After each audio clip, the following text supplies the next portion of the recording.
আজকে বড়বাবুর অফিসে ছোট্ট একটা পার্টি ছিল।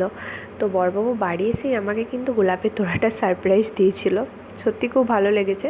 তো তারপরে একটা প্যাকেট নিয়ে চলে এসেছিলো পার্সেল। তো আমি ভেবেছিলাম কোনো গিফট, আলাদা গিফট থাকবে। তো পরে দেখলাম যে না, এটা মিষ্টি ছিল, পুরোটাই পার্সেল মিষ্টি ছিল। আর তারপরে নিয়ে চলে এসেছিলো ওখানে ওদের টিফিনগুলো।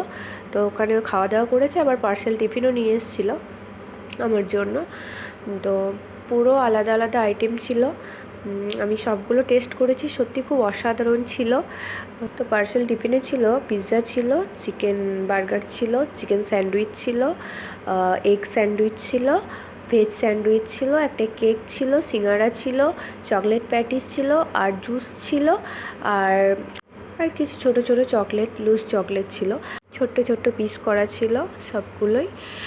আর বড় প্যাকেটটাই ছিল মিষ্টি। তো হাজব্যান্ড বললো মিষ্টি বা মাখা চকলেট কিছু একটা হবে, এখনও টেস্ট করিনি।